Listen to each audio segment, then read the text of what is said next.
भाई बहनों, प्रतिमा के साथ हो गया है एक बार फिर से झनकार नामक प्रोग्राम में। नमस्ते, सत श्री अकाल, आदाब और केम छो। शुक्रवार का दिन है, मैं उम्मीद करती हूँ आप सही सलामत होंगे और नवरात्रि का जो पावन पर्व है उसका खूब ही आनंद ले रहे होंगे। तब आज का जो प्रोग्राम है ये खास करके विजयादशमी पर हमने आधारित किया है। मैं उम्मीद करती हूँ कि आज का प्रोग्राम आपका मन भाएगा, आपको बहुत ज्ञान भरी बातें सुनने को मिलेगी। सबसे पहले आपको ये बताना उचित समझती हूँ कि प्लेनेट FM 104.6 का प्रसारण है। ये हर शुक्रवार को 3:50 से 4:50 तक हम आपकी खिदमत में लाते हैं झनकार नामक प्रोग्राम और बहनों का प्रोग्राम। तो इसके अलावा आप हमारे प्रोग्राम को इंटरनेट द्वारा भी सुन सकते हैं और पता है www.planetaudio.org.nz/झनकार। 7 दिनों तक ये प्रोग्राम हमारे इंटरनेट पर रुका रहता है। 7 दिन के भीतर में कोई भी समय आप जाकर हमारे प्रोग्राम को सुन सकते हैं।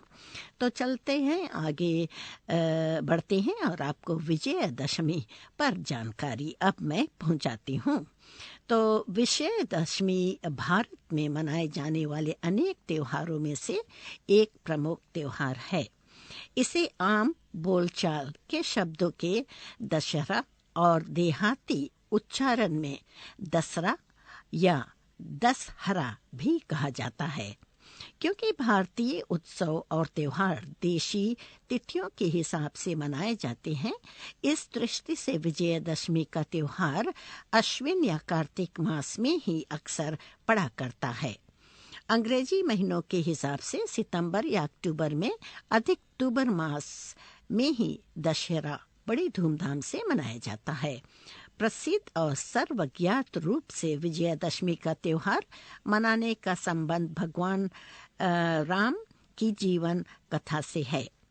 पिता की आज्ञा से 14 वर्षों का वनवास भोगते राम जब पंचवटी में निवास कर रहे थे तो दुष्चरित्रा शूर्पणखा के उकसावे में आकर लंकापति रावण ने सीता का अपहरण कर लिया था और सुग्रीव के साथ महावीर हनुमान की सहायता से मैत्री संबंध जोड़कर उनकी वानरी सेना और महावीर हनुमान के प्रयासों से ये पता पाकर कि सीता हरण कर रावण ने उसे अपना राजधानी लंका की अशोक वाटिका में छिपा रखा है।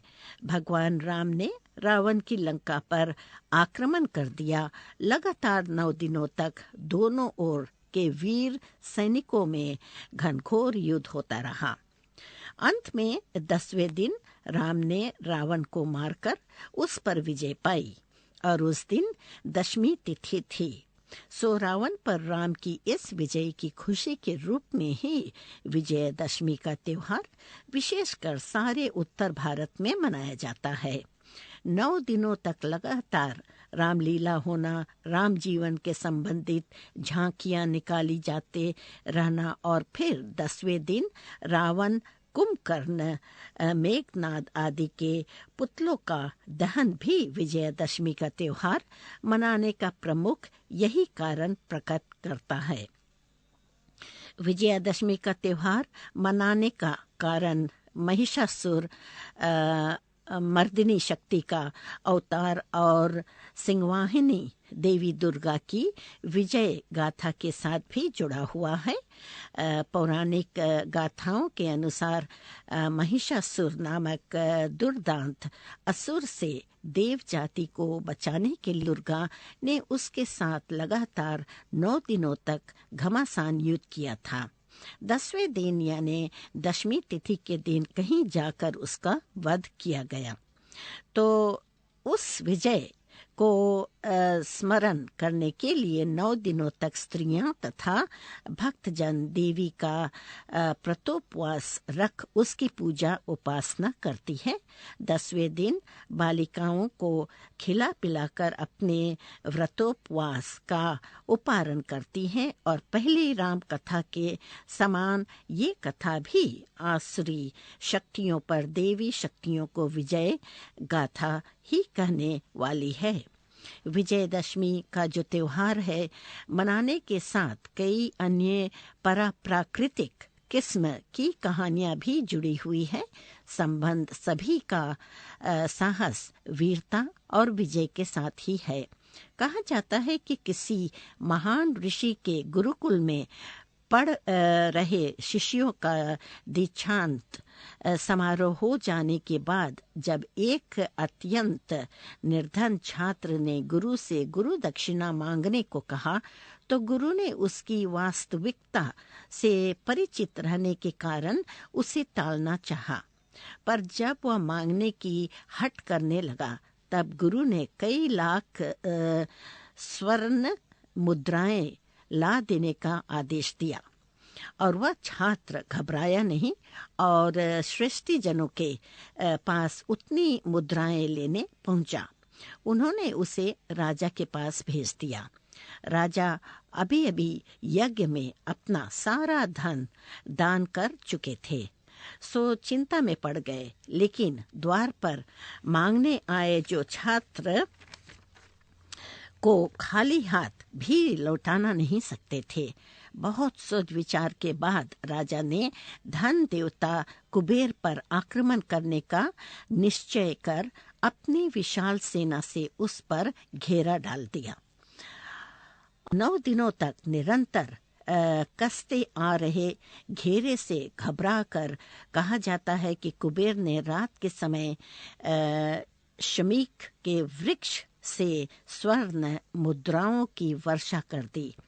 10वीं सुबह राजा ने छात्र से कहा कि वह सारी मुद्राएं उठाकर ले जाए, पर वह उतनी ही उठाकर ले गया जितनी उसने अपने गुरु को दक्षिणा में देनी थी। राजा ने श्रेष्ठ गरीबों को लुटा दी।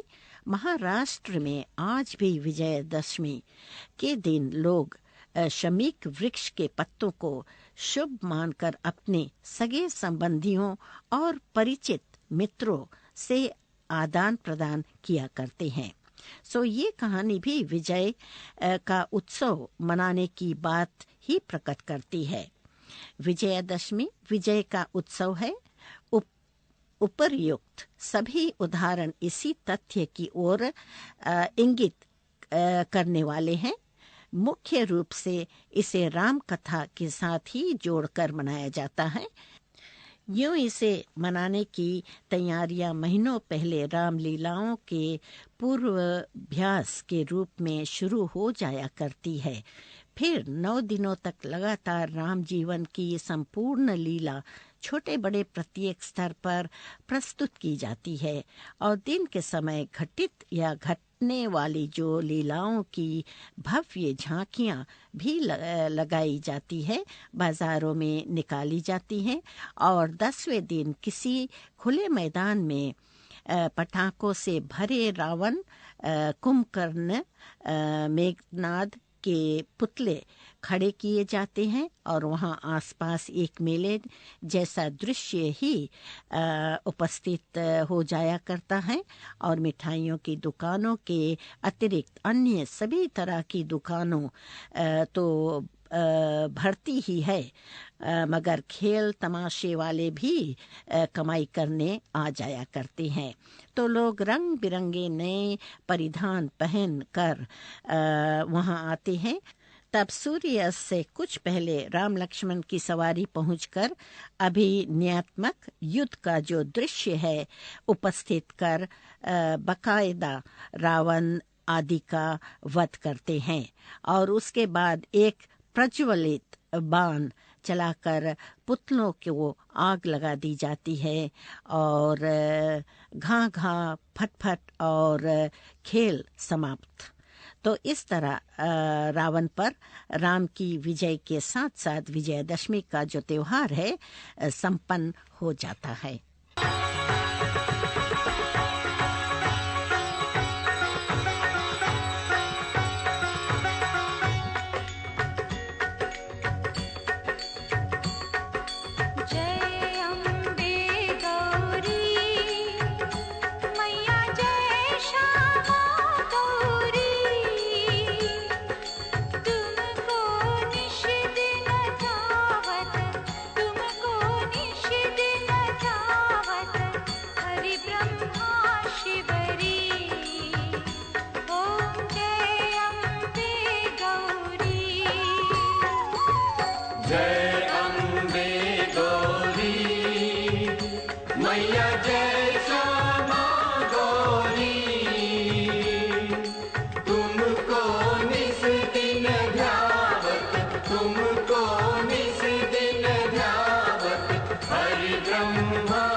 मैया नृत्य करत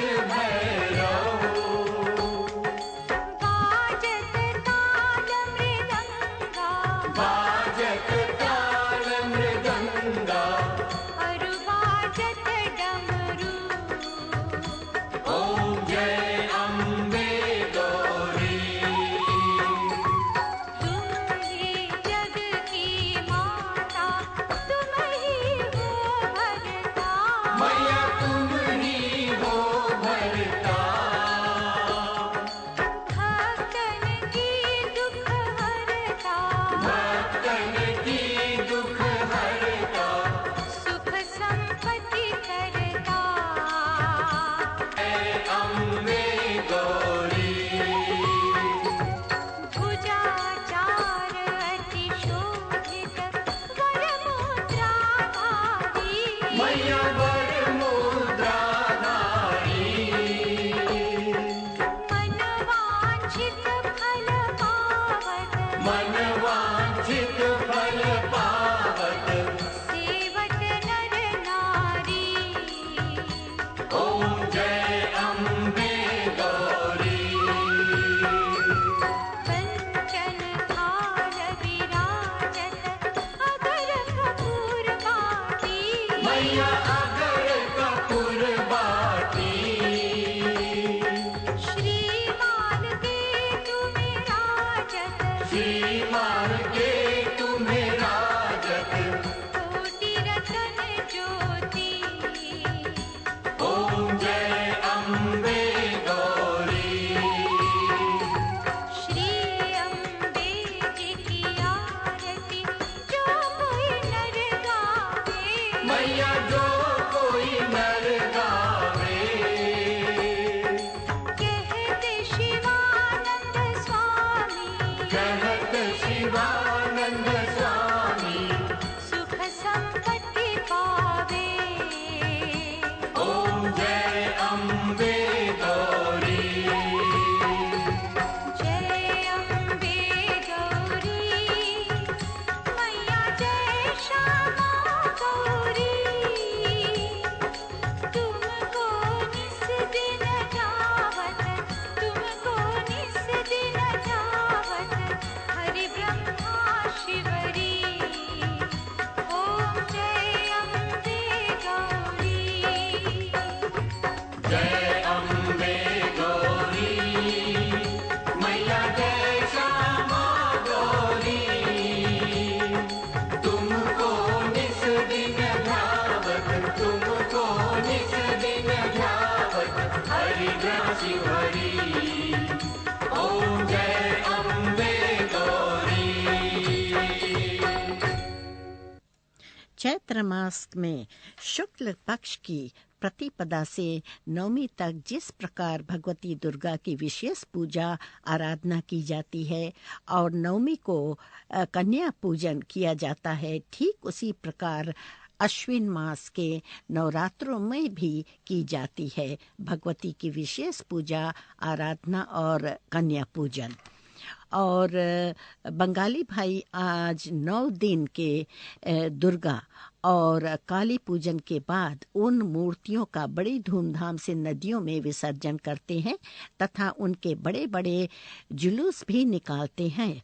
और आज के दिन नीलकंठ पक्षी का दर्शन बहुत शुभ माना जाता है।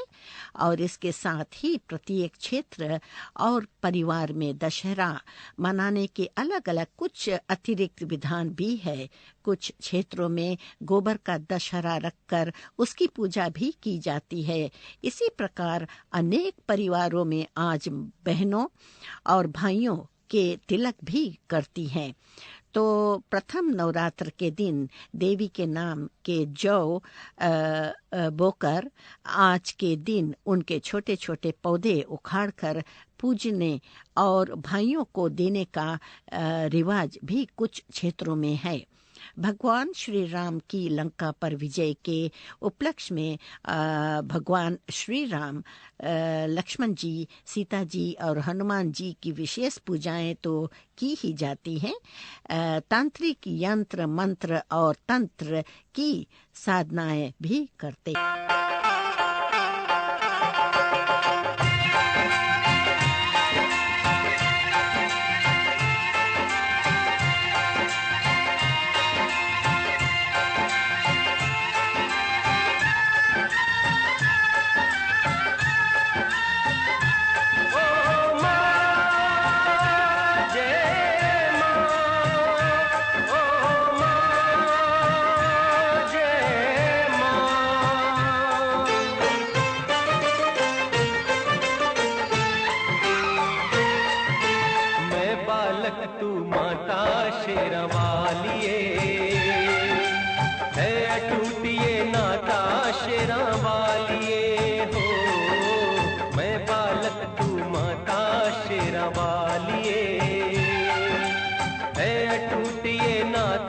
शेरा वालिए, शेरा वालिए माँ, पहाड़ा वालिए माँ, मेहरा वालिए माँ, जोता वालिए माँ। मैं बालक तू माता शेरा वालिए, है अटूट ये नाता शेरा वालिए हो। मैं बालक तू माता शेरा वालिए, है अटूट ये नाता शेरा वालिए।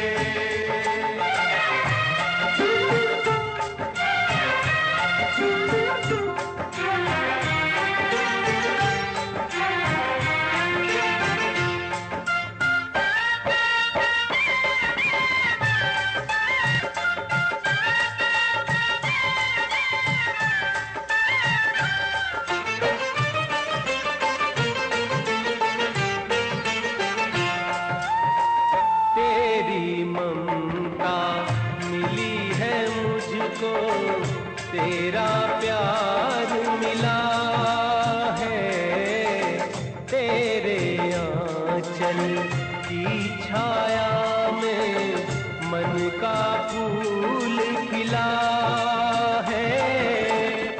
तूने बुद्धि, तूने साहस, तूने बुद्धि, तूने साहस, तूने ज्ञान दिया। मस्तक ऊंचा करके जीने का वरदान दिया माँ।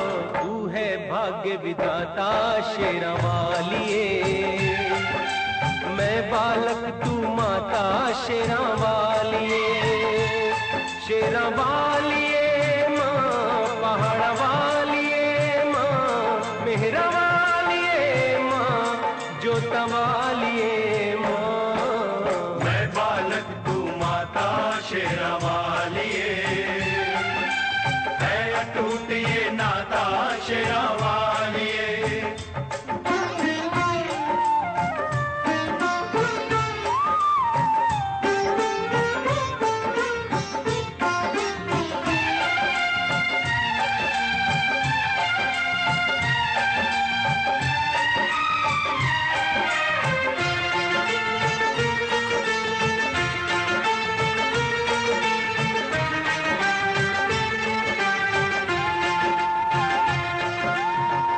जब से दो नैनों में तेरी पावन जोत समाई, मंदिर मंदिर तेरी मूरत देने लगी दिखाई। ऊंचे पर्वत पर मैंने भी, ऊंचे पर्वत पर मैंने भी डाल दिया है डेरा। निस दिन करे जो तेरी सेवा, मैं वो दासू तेरा, रहूं तेरे गुण गाता शेरा वालिए। मैं बालक तू माता शेरा वालिए, शेरा वालिए माँ, पहाड़ा वालिए माँ, मेहरा वालिए माँ, जोता वालिए माँ। मैं बालक तू माता शेरा वालिए, है अटूट ये नाता शेरा वालिए हो। मैं बालक तू माता शेरा वालिए, है अटूट ये नाता शेरा वालिए। जय शेरा वाली, जय भवना वाली, जय मेहरा वाली, जय जोता वाली, जय शेरा वाली, जय भवना वाली, जय मेहरा वाली, जय जोता वाली, जय शेरा वाली,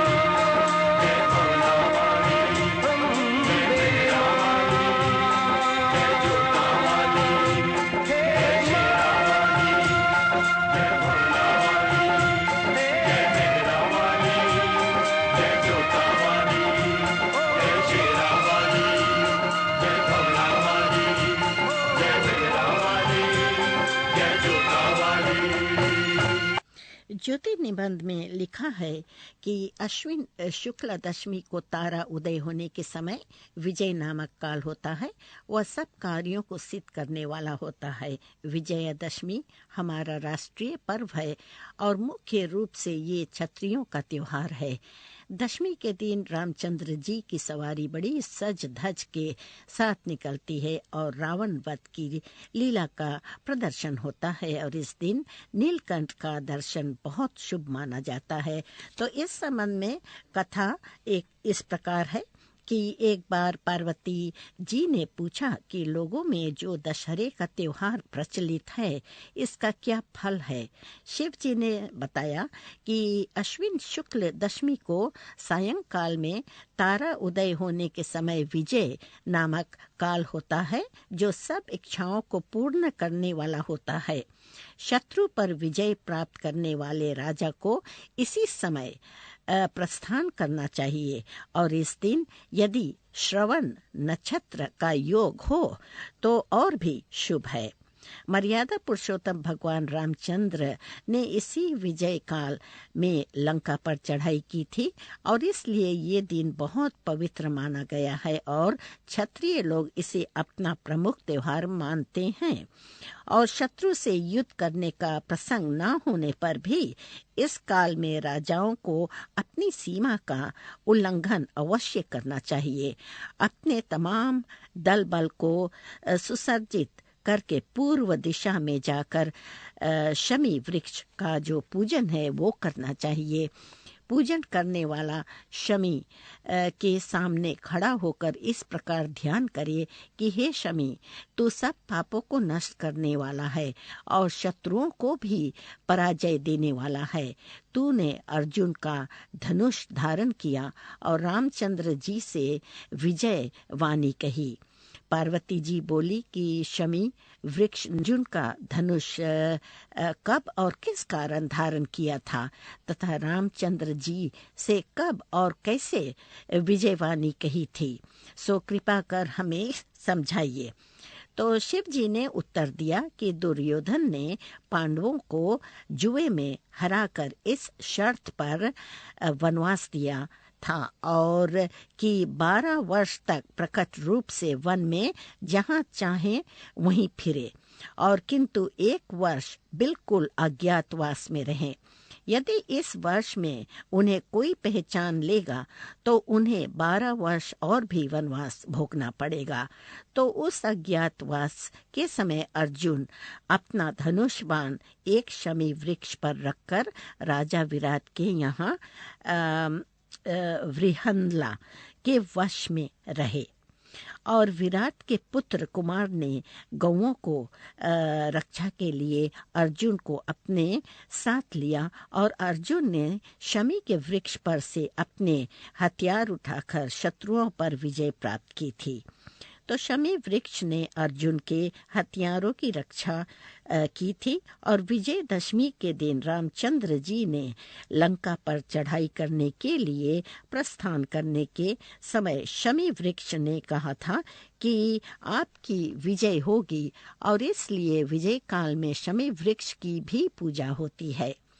एक बार राजा युधिष्ठिर के पूछने पर कि श्री कृष्ण जी ने उन्हें बतलाया था कि हे राजन, विजयादशमी के दिन राजा को स्वयं अलंकृत होना, अपने दांसों और हाथी घोड़ों का श्रृंगार करना चाहिए तथा बाजे गाजे के साथ मंगलाचार करना चाहिए और उसे इस दिन अपने पुरोहित को साथ लेकर पूर्व दिशा में प्रस्थान करके अपनी सीमा से बाहर जाना चाहिए और वहां वास्तु पूजा करके अष्ट दिक्पालों तथा पार्थ देवता की वैदिक मंत्रों से पूजा करनी। शत्रु की मूर्ति अथवा पुतला बनाकर उसकी छाती में वाण लगाए और पुरोहित वेद मंत्रों का उच्चारण करे। ब्राह्मणों की पूजा करके हाथी घोड़ा अस्त्र शास्त्रादि का निरीक्षण करना चाहिए। ये सब क्रिया सीमात में करके अपने महल में लौट आना चाहिए। तो जो राजा इस विधि से विजय करता है वह सदा अपने शत्रु पर विजय प्राप्त करता है। दुर्गा माँ दुर्गा माँ दुर्गा माँ दुर्गा माँ दुर्गा माँ दुर्गा माँ दुर्गा माँ दुर्गा माँ दुर्गा माँ दुर्गा माँ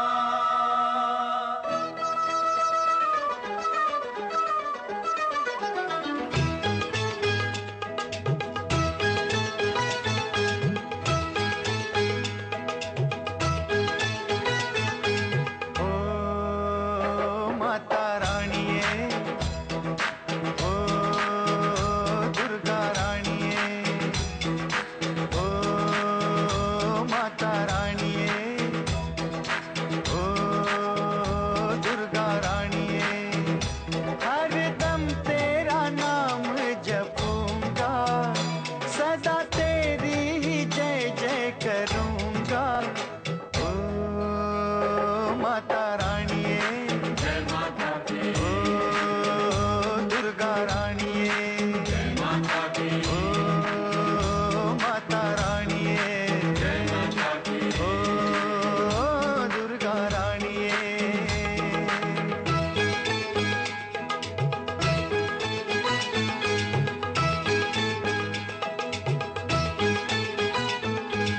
आज मुझे दर्शन दे, छोड़ दे ये कल परसों। आज मुझे दर्शन दे, छोड़ दे कल परसों। कल परसों करते हुए बीत गए हैं बरसों। कल परसों करते हुए बीत गए हैं बरसों।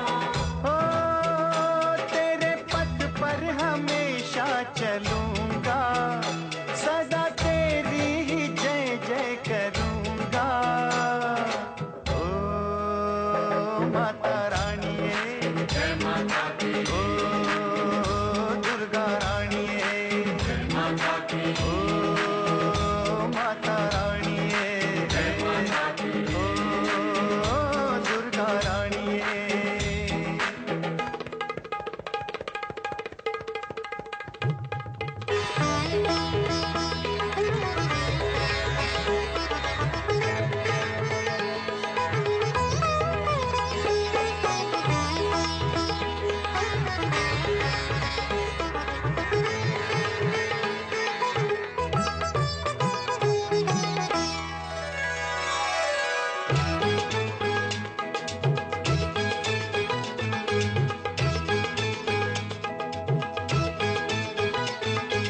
तेरे बिना नाम न मैं और किसी का लूंगा।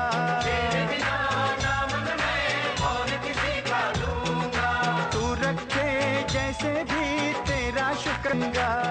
रखे जैसे भी तेरा शुक्र करूंगा। ओ तेरे द्वारे का चाकर बनूंगा, सदा तेरी ही जय जय करूंगा। ओ माता रानिए, जय माता की ओ दुर्गा रानिए, जय माता की ओ माता रानिए, जय माता की ओ दुर्गा रानिए।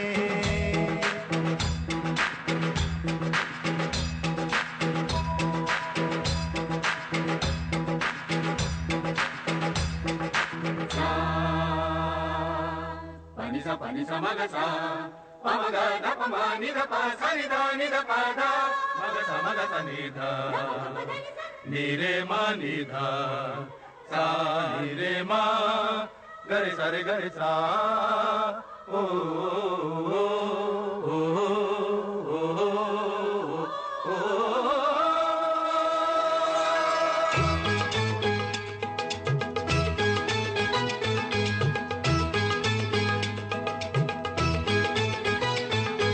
दाता ने जीवा दी तेरे गुण गाने को, दाता ने जीवा दी तेरे गुण गाने को। अरे दाता ने हाथ दिए चरण तेरे छूने को। दाता ने हाथ दिए चरण तेरे छूने को। ओ जिंदगी तुझको अर्पण करूंगा, सदा तेरी ही जय जय करूंगा। ओ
और भाइयों बहनों, आइए अब इस बार गोपेश्वरी दीदी की आवाज में दशहरा पर एक खास संदेश।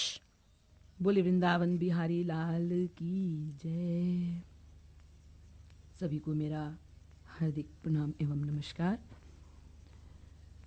बहुत से लोग ये प्रश्न करते हैं कि नवरात्रि के समय हम क्या करें, और हम नवरात्रि एवं विजयदशमी जो दशहरा होता है 10वें दिन, उसको क्यों मनाते हैं। हम लोग विशेष रूप से यही देखते आए हैं अपने यहाँ न्यूजीलैंड में या फिर और भी देशों में जैसे फिजी इत्यादि में, और भारतवर्ष में भी अलग अलग प्रांत में हम अलग अलग प्रकार से देखते हैं कि लोग नवरात्रि मनाते हैं। नवरात्रियों को विशेष रूप से हम लोग यही देखते हैं कि लोग मानता रखते हैं और नवरात्रियों में जा कर के नवरात्रियों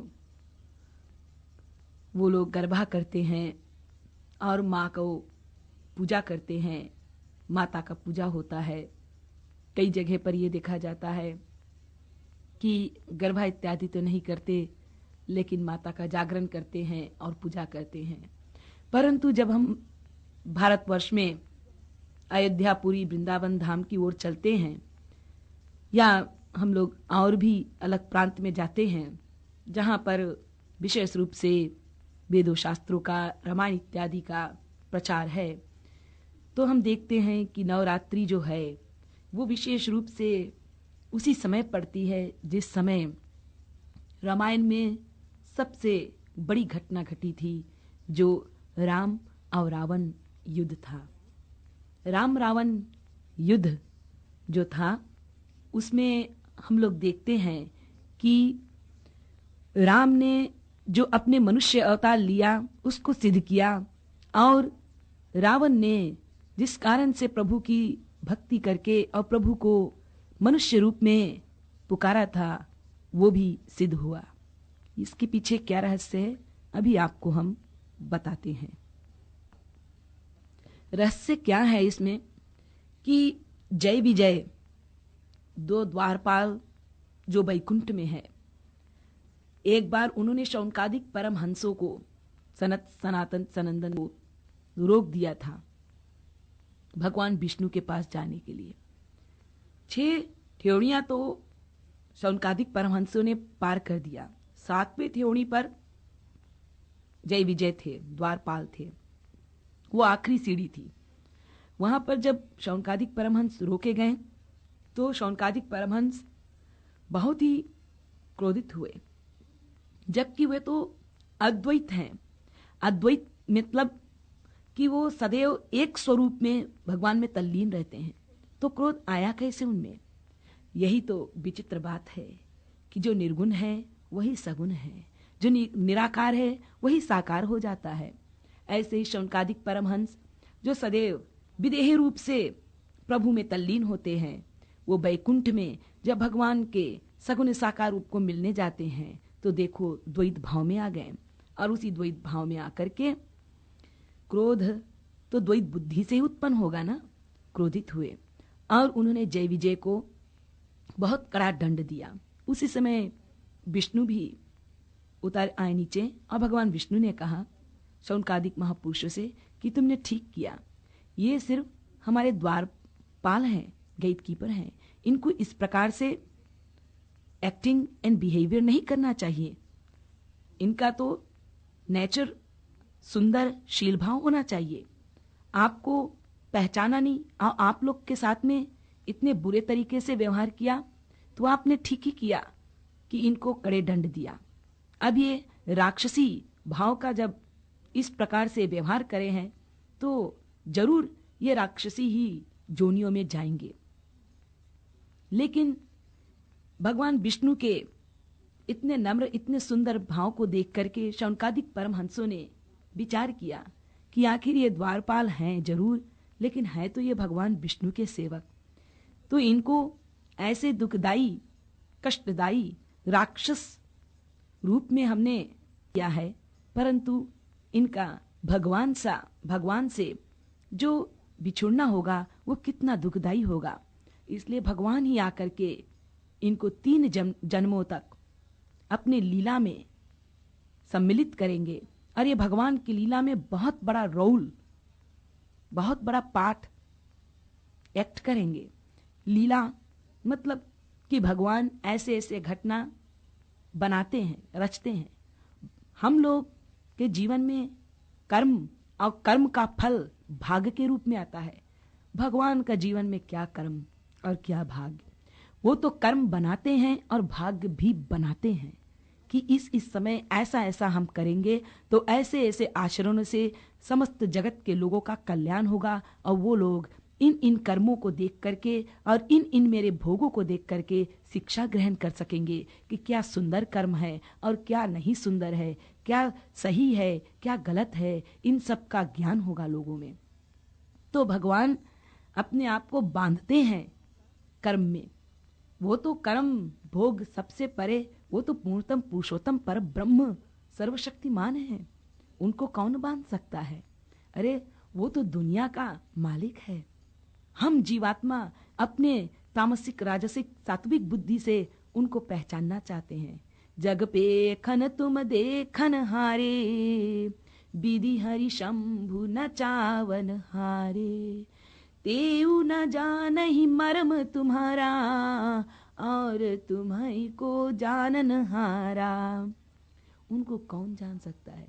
तुम्हारी कृपा तुम्हारी रघुनंदन, जानत भगत भगत उर चंदन। तुम्हारी कृपा से भक्त लोग तुम्हें जान सकते हैं, नहीं तो ब्रह्मा विष्णु महेश को भी नचाने वाले हे हरि, हे नारायण, हे राम, हे कृष्ण, तुमको कौन जान सकते हैं। कोई नहीं। जब आपकी कृपा हो जाए तो जान ले प्राणी। और जैसे चंदन संपूर्ण शरीर में शीतलता शांति को प्रदान कर देता है, कूलनेस को, इसी प्रकार आपको जान पाने में वो भक्तगण को ऐसे ही शीतलता और आनंद मिलता है। तो यहाँ पर जब शौनकादिक परमहंसों ने जय विजय को इस प्रकार से राक्षस योनि में जाने के लिए कह दिया, तो 3 जन्म तक वो राक्षस बन करके आएंगे और भगवान के साथ में उनका सामना होगा। और भगवान भी लीला जब करते हैं तो उसमें ऐसे ऐसे दुष्ट लोग, राक्षसी प्रभाव वाले लोग जो होते हैं, उनको भी अपने लीला में रखते हैं, दुनिया को दिखाने के लिए कि जब एक और राम जैसे मर्यादा पुरुषोत्तम, परम शांति और परम आनंद का जो भंडार हो, और उनके साथ में हनुमान जैसे, सुग्रीव जैसे, लक्ष्मण जैसे आदि भक्तगण हो, तो दूसरे ओर ये भी दिखाते हैं कि सुपनेका जैसे और फिर रावण जैसे, कुंभकर्ण जैसे, इंद्रजीत जैसे ऐसे राक्षसी स्वभाव वाले भी लोग कैसे होते हैं। तभी तो दुनिया वाले जान पाएंगे कि राक्षसी स्वभाव क्या होता है और भगवत भक्ति या मनुष्य स्वभाव क्या होना चाहिए और होता है। सत्य क्या है, असत्य क्या है, गलत क्या है, सही क्या है। जब भगवान लीला में गलत नहीं रखेंगे तो लोगों को पता कैसे चलेगा। और फिर दीपक का जो प्रकाश है, जो लाइट है, उसका तो तभी आप सुंदरता देख सकते हो जब अंधेरा हो। अंधेरा नहीं है और आपने बहुत सारे क्रिसमस लाइट्स लगा दी तो उसको कौन देखने जाता है, कोई भी नहीं। लेकिन हाँ, जब अंधेरा होता है और सुंदर सुंदर जब दीपक जगमगाते हैं तो कितने लोग उनको देखने जाते हैं और हर्षित होते हैं, खुशी होते हैं। सूरज तो दिन में निकलती है, जरूर हमको बहुत अच्छा लगता है, लेकिन उनके देखने के लिए कौन जाता है। बल्कि देखना चाहे भी तो देख नहीं सकते। लेकिन अंधेरी रात में जब पूर्णिमा की चंद्रमा निकलती है तो कितना मन भाई लगता है, कितना सुंदर लगता है। लाखों लोग उन्हें देखते हैं और प्रशंसा करते हैं। इसी प्रकार से हम राम या राम मर्यादा या मनुष्य का जो सुंदर स्वभाव है और जो मनुष्य का द्वारा बताई गई, दर्शाई गई धर्म है, आचरण है, उसको तो तभी हम देख सकेंगे, जान सकेंगे। उस सौंदर्य का, उस माधुर्य का तभी हम रस पान कर सकेंगे जब हम उसकी विरोध को देखेंगे कि दुष्ट भाव और जो राक्षसी प्रवृत्ति है, जो प्रवृत्ति प्रशंसा नहीं निंदा के योग्य है, ऐसे जब लोगों को हम देखेंगे, ऐसे निंदक ऐसे दुष्ट प्राणियों को जब हम देखेंगे, ऐसे दुष्ट कर्मों को जब हम देखेंगे, सुनेंगे, तभी तो हम समझ पाएंगे कि कितना सौंदर्य, कितना मधुर, कितना सुशील वो भगवत प्रेमी जन होते हैं और भगवत स्वभाव वाले मनुष्य होते हैं। इस कारणवश राम को अपने लीला में जरूर राक्षस और राक्षसी प्रवृत्ति, दुष्ट प्रवृत्ति वाले लोग चाहिए। जैसे कृष्ण लीला में भी आप देखते हो कंस प्रवृत्ति, शिशुपाल प्रवृत्ति के लोग, केकई प्रवृत्ति के लोग आप देखते हो। राम राज में मंत्रा को देखते हो। ये जब दुष्ट प्रवृत्ति वाले को देखते हो तो आप लोग जानते हो कि कोई अपने बेटा या बेटी का नाम कभी केकई नहीं रखता, या मंत्रा नहीं रखता, या फिर रावण नहीं रखते। जब बच्चे लोग बहुत शैतानी करने लगते हैं तो लोग क्या कहते हैं, माता पिता, कि तुम तो बिल्कुल रावण हो। हाँ, जबकि वो लोग बिल्कुल खेल खेल में कहते हैं। सचमुच में कौन अपने बेटे को रावण बनाना चाहेगा? लेकिन रावण कहने का मतलब बड़ा राक्षस, बड़ा राक्षसी प्रभाव। और जब बेटा बड़ा सुशील, बड़ा सुंदर भाव का होता है और जब अच्छे अच्छे काम करने लगता है, माता पिता का बात सुनने लगता है, तो माँ बाप क्या कहते हैं, तुम तो मेरे राम हो। तो देखो राम भाव कितना सुंदर भाव मन में आता है, रावण भाव कितना गलत भाव आता है, दुष्ट भाव आता है। तो इसी कारण से भगवान जब लीला करते हैं तो उसमें दोनों भाव को रखते हैं और ये ज्ञान देते हैं कि मनुष्य सदा सुंदर भाव, सुंदर चरित्र, भगवत भाव को अपनाए, जो राम में है, जो लक्ष्मण में है, जो आप लोग सुंदर सुंदर भक्तगण काकभूषुंड इत्यादि के प्रकरण से सुनते हो, पाते हो। जब जय विजय राक्षस बनकर आते हैं तो उसमें उनका एक पहला अवतार तो होता है हिरण्यकश्यप और हिरण्यकशिपु, जो हमने होली के समय पर इसका उदाहरण देकर के आप लोग को बताया था। लेकिन जब हमारे यहाँ पर रामायण की चरित्र लीला होती है और रावण युद्ध की बात आती है तो उस समय वही जय विजय जो राक्षस बनते हैं वो रावण और कुंभकर्ण के रूप में आते हैं। तो रावण इतना घोर, इतना बड़ा राक्षस हुआ है, इतनी दुष्ट प्रवृत्ति वाला हुआ है कि उन्होंने जब अपने दुष्टता को इतना फैला दिया, बढ़ा दिया, जहां साधु संतों के लिए कोई स्थान नहीं, भक्तों के लिए कोई स्थान नहीं, सुंदर मनुष्य जो सुंदर चरित्र वाले हैं उनके लिए कोई स्थान नहीं, सबको राक्षसीपन में डालने लगा। तो उनके नाश के लिए स्वयं भगवान राम को आना पड़ा। लेकिन रावण चूंकि जय विजय जो हैं वो तो भगवान के द्वारपाल ही थे और श्राप लगने पर, गलत काम करने पर उनको राक्षसी जोनी में आना पड़ा। तो जब वो राक्षसी जोनी में आए तो रावण बहुत बड़ा तपस्वी थे, शंकर भगवान की आराधना करते थे और अपने भक्ति में उन्होंने ये बात माना था, जाना था कि मेरे जैसे कोई भी इस समय सृष्टि पर, दुनिया में ताकतवर नहीं है। शंकर जी कैलाश पर्वत पर बैठे और उनको कैलाश पर्वत सहित कैलाशपति को उठा लिया था मजाक में ही। इतने बल था उसमें, वायु की गति को रोक दे, चंद्रमा की गति को रोक दे, जब जो चाहे सो कर ले। अपने तपश्चर्या और अपने ये साधना योग बल से उन्होंने प्राप्त किया था। लेकिन अहंकार के कारण उन्होंने अपने सारे समस्त शक्तियों को अब्यूज करने लगा था। अहंकार के कारण वो भगवान और भगवत जनों को नहीं पहचानता, नहीं जानता था, अपने आप को ही भगवान समझने लगा था।